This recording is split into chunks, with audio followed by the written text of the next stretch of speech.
I told my best friend. Her boyfriend was controlling. She cut off her therapist, her family, and me. When I begged her to see what he was doing, she looked away and said, "He showed me everyone's true colors." I didn't say a word. That was last spring. Today, she sat in my back room clutching her baby bump and whimpering, "He always finds me." My best friend got into a toxic relationship, so I cut her off. Me and Sarah had been best friends since senior year. She was my ride or die. When my dad got sick, she showed up to the hospital with snacks, a blanket, and a charger I didn't even realize I needed. And we literally had a shared Pinterest board titled Our Future Life, full of travel plans, matching tattoos, and apartment decor. There was just one thing about her. She was always the naive type. The type to blindly go through life with a huge heart. She once lent a guy $300 after 3 dates because he swore his account was frozen. So I was always grateful to be in her life, because I thought I could be the one to protect her from people who take advantage of her. Until our final year of college when she met Riley. I instantly hated him, and not even in a protective bestie way. In just the first week of meeting each other, he somehow convinced her to turn on her location, while his was still off. We went from FaceTiming all day every day, to texting once a week. So of course I was worried. I did everything I could to see her, and when we hung out, I tried to tell her she was being controlled, that he was isolating her. "No, he just showed me everyone's true colors," is what she'd always say. Well, some of her friends were actually pretty crappy, so if she cut them off and it ended there, I'd be happy. But no. He forced her to not only cut off her therapist, but also to go no contact with her family and guidance counselor too. She wasn't even allowed to email her male professors about anything, school-related or otherwise, and I knew I had to do everything I could to make sure I wasn't next to be booted from her life. So I offered for them both to come over for dinner. My plan was to be super accommodating to Riley and to make sure he approved me so that Sarah wouldn't be forced to cut me off. I did everything. Cooked his favorite meal. Told him that I agreed that it's only okay for men to cheat. Let him jokingly call me a fat beach. And it worked. Too well. "Hey, show me where the bathroom is," he demanded. He spoke like a king waiting on a servant. "Of course," I said, beaming. And as soon as I opened the door for him, I felt his entire body press against mine. Suddenly, his cold lips landed on mine. "If you wanted to turn, you could have just asked." His words hit me like ice in the chest. I couldn't even help the scream that escaped my throat. Sarah ran up the stairs and Riley shoved me off of him. "Get the F away from me, you a word," he yelled, acting horrified. Tears welled in Sarah's eyes. My heart broke. I knew I had lost her. They left right after, and she immediately blocked me on everything. I couldn't sleep at all that night. Riley had her all to himself. Over the next few weeks, I'd check up on her with fake accounts I made.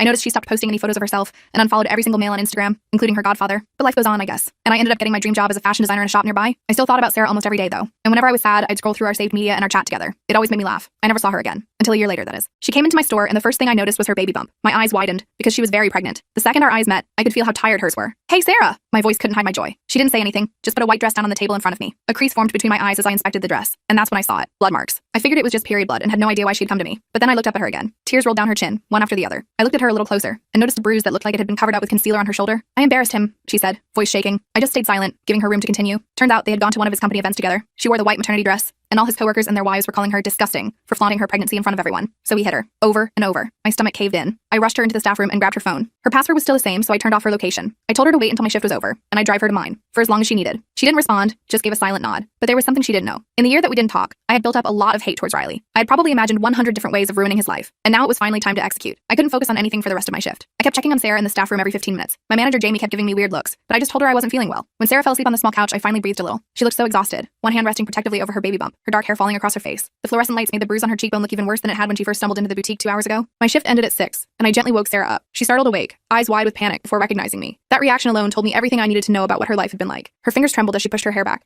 revealing more bruising